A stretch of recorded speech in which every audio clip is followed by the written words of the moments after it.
Cette conférence va maintenant être enregistrée. Aurore Coppens, bonjour. Vous êtes responsable projet promotion économique et filière mer chez Investir en Finistère. Je vous remercie d'avoir accepté l'invitation pour ce webinaire inspirant pour les préparatifs du marathon créatif que le Pays de Morlaix propose aux étudiants en partenariat avec l'UBO Open Factory. L'idée est donc d'apporter quelques informations pour se mettre un peu s'immerger dans la thématique de l'eau, la rivière de Morlaix, le territoire maritime de demain. La qualité de l'enregistrement et de la connexion fait que, si j'ai bien compris, on va devoir couper nos caméras. Donc, pas de surprise s'il n'y a plus d'image, mais qu'on conserve le son. Je vais donc vous laisser vous présenter, peut-être investir en Finistère pour commencer, et puis ensuite on échange à brûle pour point sur ces sujets. Parfait. Écoutez, merci Véronique pour cette invitation. Je suis ravie de pouvoir parler sur l'importance de l'économie maritime pour le Pays de Morlaix. Donc, je travaille pour Investir en Finistère, qui est un réseau des grandes entreprises de la Pointe-Bretagne qui se sont regroupées pour vraiment défendre les intérêts du Finistère et favoriser le développement d'entreprises et l'installation d'activités ici. Et c'est dans ce cadre-là qu'on s'est intéressé à la culture et de ce qu'on appelle, nous, l'accès à la mer pour des activités de production. En effet, sur le territoire de Morlaix, on avait eu des retours de projets, soit en cours de recherche de sites aquacoles ou qui planifiaient des développements. Je pense notamment à tout ce qui est algoculture en lien avec le gros pôle de recherche que vous avez sur ce territoire, notamment via la station biologique de Roscoff, qui cherchait du coup des terrains, des sites pour installer des activités. Donc, plusieurs partenaires dans le Pays de Morlaix ou d'autres collectivités locales nous ont alertés sur le fait que c'était pas si évident en fait de pouvoir trouver, planifier ces sites. Donc, on a entrepris une démarche pour essayer d'apporter des réponses à ces questions. Là, plus récemment, via un projet européen qui s'appelle Access to Sea. Effectivement, du coup, sur des préoccupations par rapport à l'anticipation et à l'aménagement du territoire, quels ont été les faits marquants que vous avez pu relever dans le cadre de ces démarches, de ces études? Alors déjà, en fait, on a travaillé à établir des cartographies des sites existants qui sont quand même importants sur le Pays de Morlaix. Il y a quand même plusieurs rivières, plusieurs grosses zones conchylicoles du côté de Carantec, par exemple. Donc, on a travaillé à cartographier ces espaces existants qui sont connus, on va dire, par les professionnels, par le public, mais qui ne sont pas forcément bien répertoriés dans les documents d'urbanisme. Et ça, c'est vraiment très, très important pour ensuite pouvoir protéger ces sites, pour pouvoir sensibiliser les élus, les urbanistes, de garder ces sites en sites de production, puisque le risque, bien sûr, c'est que ces sites mutent vers de l'habitat. Or, aujourd'hui, c'est très compliqué de réactiver des sites de production.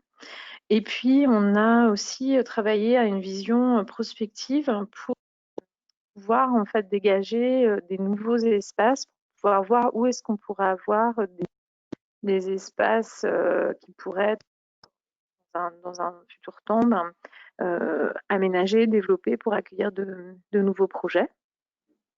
Et ce qui nous a peut-être marqué sur le Pays de Morlaix, c'est cette énergie collective quand même à vouloir favoriser le développement des biotechnologies marines et au-delà des activités en fait aquacoles, mais aussi vraiment sur la valeur ajoutée via les biotech marines.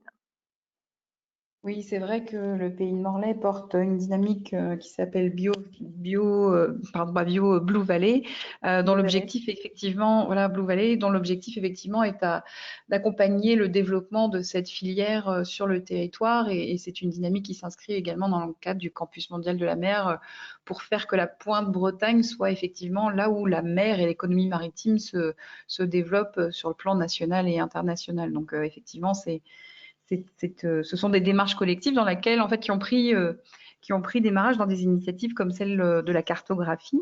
Et donc, justement, ces informations, on peut les retrouver à quel endroit? les cartographies Alors, sur tout ce qui est existant, il y a un site internet qui s'appelle Axemer en Finistère, où on retrouve l'ensemble des cartes des sites existants.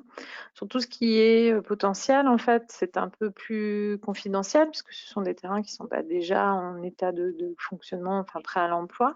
Donc, ça peut être soit auprès du pays, soit auprès d'Investir en Finistère pour une présentation des sites potentiels. Deux portes d'entrée, en fait, puisqu'on fonctionne vraiment en binôme. En relation de partenariat avec le pays.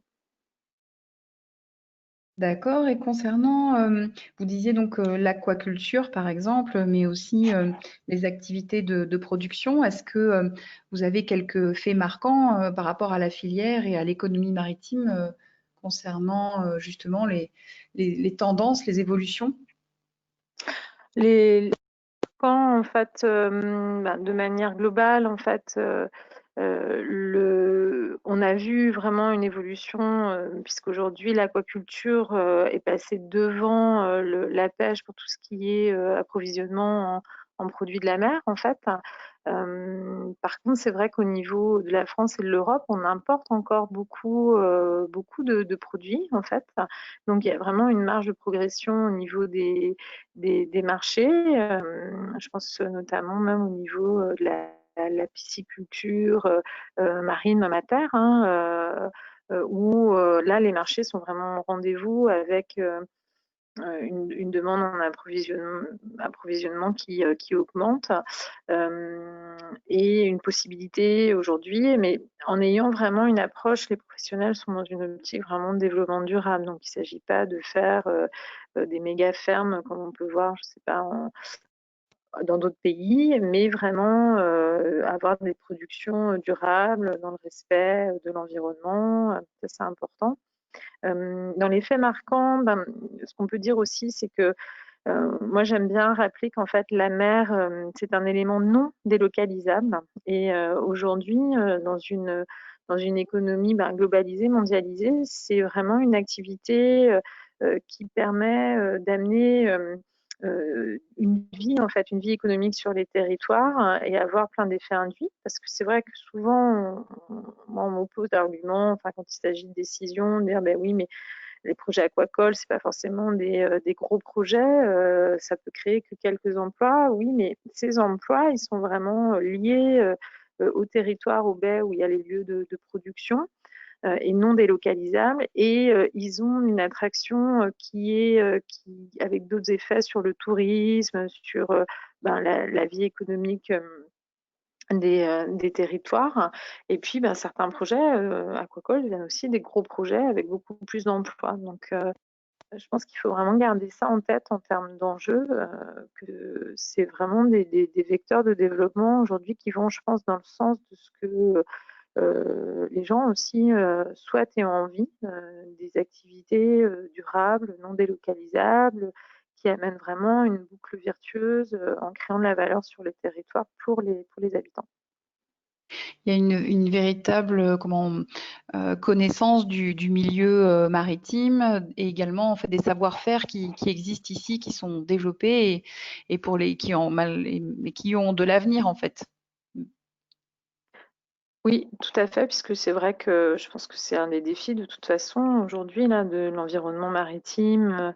La mer, c'est à la fois, bon là j'ai parlé de l'aquaculture, mais plus largement, comment la protéger, comment aussi s'en inspirer pour trouver des solutions peut-être à des enjeux sociétaux, que ce soit par le biomimétisme ou les biotechnologies pour se substituer aux produits chimiques. Il y a vraiment, au-delà de l'aquaculture, évidemment d'autres enjeux où le pays, je pense, a vraiment des cartes à jouer, enfin, le pays de Morlaix, par ses compétences et les entreprises qui existent sur son territoire. Nous allons donc pouvoir clôturer cette petite présentation des enjeux maritimes et de son économie. Peut-être un conseil aux étudiants qui vont participer au marathon créatif sur justement les projets qui pourraient être abordés dans le cadre justement des problématiques et d'enjeux auxquels il faudrait répondre, une suggestion? Eh ben, moi, je pense qu'il faut rester créatif, pas se mettre de filtre ou de barrière, essayer à un moment donné, quand on est dans ce type de marathon, de laisser ses idées, parce qu'on a tous un bagage forcément avec des idées, notre culture, notre environnement, mais laisser ça à la porte et vraiment se libérer complètement, être curieux, et puis y aller à fond. Bon, alors merci beaucoup. Je vais rallumer ma caméra de façon à ce qu'on puisse se saluer et puis on va pouvoir se dire à une très prochaine fois lors du marathon ou à d'autres occasions. Merci beaucoup. D'accord. Merci Au Véronique. revoir. À bientôt. Au revoir.